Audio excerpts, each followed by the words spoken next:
Hola, queridos amigos. Bienvenidos a Explorando la Palabra, un programa radial y en línea dedicado a leer, amar y vivir todo el consejo de Dios.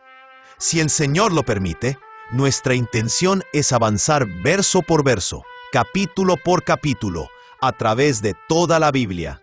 Acompañándonos para continuar este recorrido, está nuestro maestro de la Biblia aquí en Explorando la Palabra, el pastor Paul Carter. Espero que hoy tengas tu Biblia abierta delante de ti en Juan capítulo 13. Ahora estamos firmemente dentro del libro de Gloria. He mencionado varias veces las tres secciones que tradicionalmente se entiende que componen el Evangelio de Juan. El libro de Gloria va desde el capítulo 13 hasta el capítulo 21. Y nos muestra a Jesús volviendo al Padre. Ahora bien, en un programa de 15 minutos como este, realmente no podemos entrar en ningún tipo de discusión complicada sobre esta o aquella controversia. Normalmente tratamos de mantenernos, tanto como sea posible, en el terreno medio y en las interpretaciones de consenso. Sin embargo, este capítulo nos pone en contacto con una controversia que no podemos evitar por completo. Los eruditos no están de acuerdo entre ellos en cuanto a si Juan presenta una cronología diferente de los acontecimientos de la Semana Santa que la que presentan los evangelios sinópticos. Los evangelios sinópticos parecen mostrar a Jesús y a sus discípulos comiendo la Pascua juntos el jueves por la noche, el 15 de Nisán según el calendario judío, con Jesús siendo arrestado más tarde esa misma noche y luego azotado y crucificado al día siguiente, lo que nosotros llamamos Viernes Santo. Sin embargo, algunos eruditos dicen que Juan presenta una cronología diferente, básicamente adelantada un día, con el propósito de hacer que la muerte de Jesús ocurra en el momento en que los corderos de la Pascua estaban siendo sacrificados. Algunos de esos eruditos piensan que Juan alteró la cronología para comunicar ese punto. Otros piensan que simplemente se equivocó, pero muchos no están de acuerdo con la premisa esencial. D.A. Carson, por ejemplo, dice, la solución que presenta menos dificultades sostiene que la cronología sinóptica es correcta. Jesús y sus discípulos sí comieron una comida pascual el jueves, al comienzo del 15 de Nisán. Por supuesto, tienes que recordar, y aquí voy a detenerme un momento en medio de la cita de Carson, que los días del calendario judío se contaban desde la tarde anterior, a las 6 de la tarde, hasta la tarde siguiente. Así que ellos pensarían en el viernes como lo que nosotros consideraríamos desde el jueves a las 6 de la tarde hasta el viernes a las 6 de la tarde. Entonces, para continuar con la cita, el jueves al comienzo del 15 de Nisán, el Evangelio de Juan, correctamente interpretado, no contradice esta cronología en ninguno de los 7 versículos que supuestamente lo hacen. Yo me inclino a estar de acuerdo con esa interpretación, y mencionaremos varios de esos versículos supuestamente problemáticos a medida que los encontremos aquí. Ahora, la palabra de Yahweh, comenzando en Juan capítulo 13, versículo 1. Antes de la fiesta de la Pascua, sabiendo Jesús que su hora había llegado para pasar de este mundo al Padre, habiendo amado a los suyos que estaban en el mundo, los amó hasta el fin. Y durante la cena, como ya el diablo había puesto en el corazón de Judas Iscariote, hijo de Simón, el que lo entregara, Jesús, sabiendo que el Padre había puesto todas las cosas en sus manos, y que de Dios había salido y a Dios volvía, se levantó de la cena y se quitó el manto, y tomando una toalla, se la ciñó. Luego echó agua en una vasija, y comenzó a lavar los pies de los discípulos, y a secárselos con la toalla que tenía ceñida. Cuando llegó a Simón Pedro, éste le dijo, «Señor, ¿tú me vas a lavar a mí los pies?» Jesús le respondió, «Ahora tú no comprendes lo que yo hago, pero lo entenderás después». «Jamás me lavarás los pies», le dijo Pedro. «Si no te lavo, no tienes parte conmigo», le respondió Jesús. Simón Pedro le dijo, «Señor, entonces no solo los pies, sino también las manos y la cabeza». Jesús le dijo, el que se ha bañado no necesita lavarse, excepto los pies, pues está todo limpio, y ustedes están limpios, pero no todos. Porque sabía quién lo iba a entregar, por eso dijo, no todos están limpios. Entonces, cuando acabó de lavarles los pies, tomó su manto, y sentándose a la mesa otra vez, les dijo, ¿saben lo que les he hecho? Ustedes me llaman Maestro y Señor, y tienen razón, porque lo soy. Pues si yo, el Señor y el Maestro, les lavé los pies, ustedes también deben lavarse los pies unos a otros. Porque les he dado ejemplo, para que como yo les he hecho, también ustedes lo hagan. En verdad les digo, que un siervo no es mayor que su Señor, ni un enviado es mayor que el que lo envió. Si saben esto, serán felices si lo practican. Ahora bien, para entender bien la historia, probablemente necesitamos notar un cambio en la manera en que Juan está ordenando su material. En el libro de señales, Juan normalmente presenta a Jesús haciendo una señal y luego continúa con un discurso explicativo. Piensa, por ejemplo, en la alimentación de los 5,000. Jesús la hizo y luego habló acerca de su significado con bastante extensión. En el libro de Gloria, el orden se invierte. Jesús da una variedad de discursos que sirven para colocar por adelantado, podríamos decir, el significado esencial de su muerte y resurrección. Todos estos discursos, este de aquí, el discurso de despedida y su oración sumo sacerdotal, cada uno de ellos nos prepara para entender correctamente el acontecimiento culminante de la vida y el ministerio de Jesús. Así que necesitamos hacer la pregunta, ¿cómo nos prepara el discurso del lavamiento de pies para entender la cruz? Bueno, en el sentido más obvio, nos prepara para ver la cruz como un medio de limpieza espiritual. Viajamos por un mundo seco y polvoriento. Entramos en contacto con toda clase de contaminación. Y Jesús humildemente, tiernamente, a gran costo para sí mismo, cuida de nosotros y nos limpia. Él nos prepara para el banquete mesiánico. Ese es el significado más obvio del discurso. Sin embargo, hay un significado secundario. Jesús les dice a los discípulos que no solo deben entender esto, sino también imitarlo. Es decir, este acto también debe entenderse como un ejemplo del tipo de servicio humilde y tierno que debe caracterizar a la iglesia cristiana. Juan capítulo 13, versículo 18. No hablo de todos ustedes. Yo conozco a los que he escogido, pero es para que se cumpla la Escritura. El que come mi pan ha levantado contra mí su talón. Es asombroso pensar que Jesús lavó los pies de Judas. Es asombroso pensar que compartió la Pascua con él, o por lo menos una parte de ella. Eso es asombroso, y es un recordatorio de que siempre habrá personas dentro de la comunidad del pacto, personas que participan en los rituales de la fe, personas que son bautizadas, personas que toman la comunión, y sin embargo, personas que no pertenecen verdaderamente al Señor por medio de la fe. Han estado aquí desde el principio, y estarán aquí hasta el mismo final. Juan capítulo 13, versículos 19 y 20. Antes de que pase, para que cuando suceda, crean que yo soy. En verdad les digo, que el que recibe al que yo envíe, me recibe a mí. Y el que me recibe a mí, recibe a aquel que me envió.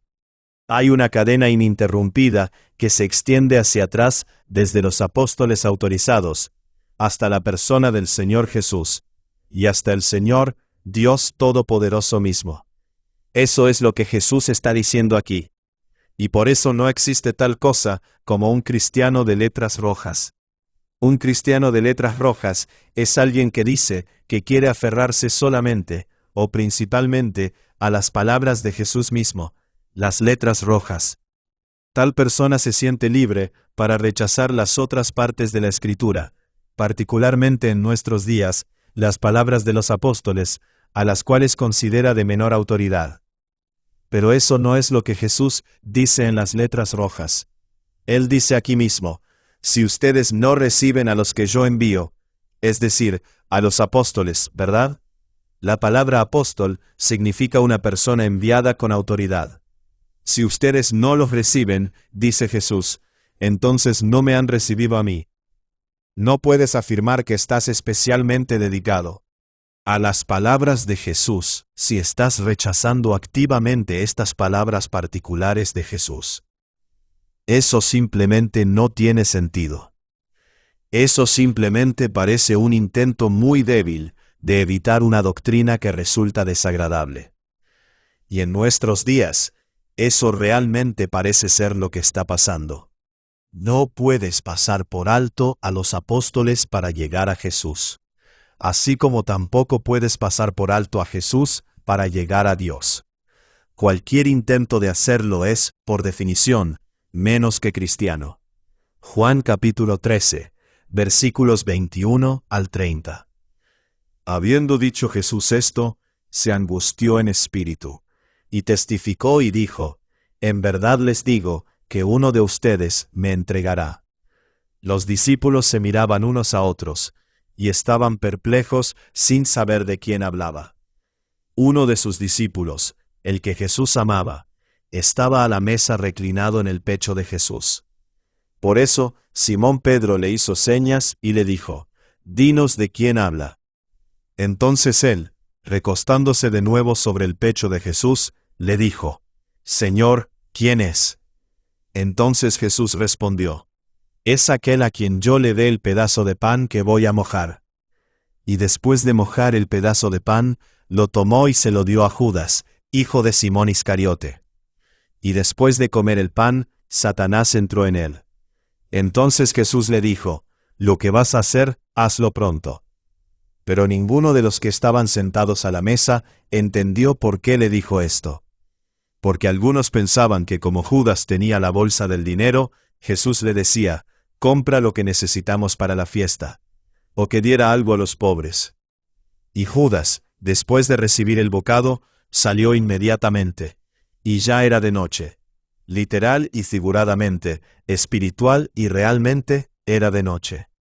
Juan capítulo 13, versículos 31 al 35. Entonces cuando salió, Jesús dijo, «Ahora es glorificado el Hijo del Hombre, y Dios es glorificado en él. Si Dios es glorificado en él, Dios también lo glorificará en él mismo, y lo glorificará enseguida. Hijitos, estaré con ustedes un poco más de tiempo.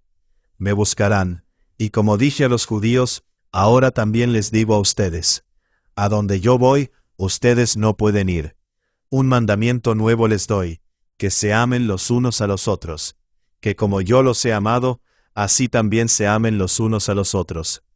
En esto conocerán todos que son mis discípulos, si se tienen amor los unos a los otros». Jesús dice que la característica distintiva de sus discípulos será el amor que tienen los unos por los otros. Nota que Él no dice que conocerán que ustedes son mis discípulos por su amor al mundo, aunque eso es algo muy bueno. Simplemente nota que el énfasis está en nuestro amor los unos por los otros.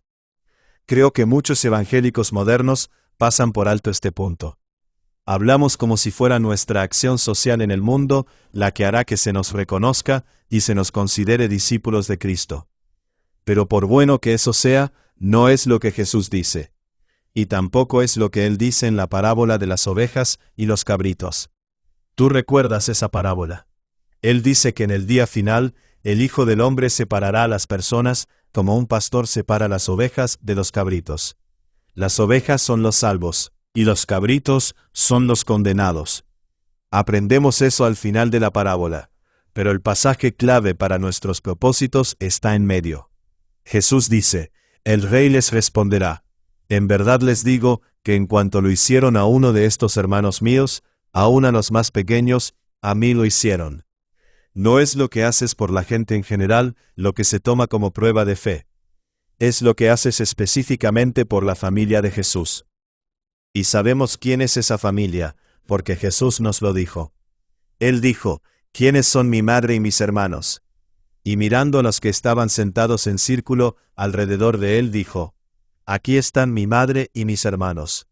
Porque cualquiera que hace la voluntad de Dios, ese es mi hermano, y hermana, y madre». Y también sabemos cuál es la voluntad de Dios, porque Jesús también nos dijo eso. Porque esta es la voluntad de mi Padre, que todo aquel que ve al Hijo y cree en Él, tenga vida eterna, y yo mismo lo resucitaré en el día final. Así que ahí lo tienes. La familia de Dios está constituida por aquellos que hacen la voluntad de Dios. La voluntad de Dios es que creas en el Hijo. Todos los que hacen la voluntad de Dios son hermano, hermana y madre para Jesús. Ellos son su familia, y tú demuestras que perteneces a esa familia, amando y cuidando a los otros miembros de ella. Eso no es ciencia espacial. Esa es la palabra clara y directa de Dios. Juan capítulo 13, versículos 36 al 38. Señor, ¿a dónde vas?, le preguntó Simón Pedro. Jesús respondió, a donde yo voy, tú no me puedes seguir ahora, pero me seguirás después. Pedro le dijo, Señor, ¿por qué no te puedo seguir ahora mismo? Yo daré mi vida por ti. Jesús le respondió, ¿tu vida darás por mí? En verdad te digo, que no cantará el gallo sin que antes me hayas negado 3 veces. Pedro no puede seguir a Jesús ahora. Ahora es débil, todavía no tiene el Espíritu, y todavía no entiende todo lo que Jesús es, ni todo lo que Él pronto llevará a cabo por medio de su muerte y resurrección. Pero lo seguirá después. Más adelante, habiendo visto al Cristo resucitado, habiendo creído y habiendo recibido al Espíritu Santo, ciertamente lo seguirá. Seguirá a Cristo hasta el Padre, a través del sufrimiento, el dolor y la muerte. Jesús es el pionero y perfeccionador de nuestra fe. Él va primero, y Él conoce el camino a casa. Gracias sean dadas a Dios, y gracias a ti, por escuchar otro episodio de Explorando la Palabra. Gracias por acompañarnos en este episodio de Explorando la Palabra. Si este estudio ha sido de bendición para ti, considera compartirlo con otros para que más personas puedan profundizar en las Escrituras. Recuerda que el propósito de estudiar la Biblia no es solamente adquirir conocimiento, sino conocer más profundamente a Cristo y vivir de acuerdo con la verdad de su palabra. Nos vemos en el próximo episodio, mientras continuamos explorando la palabra de Dios juntos.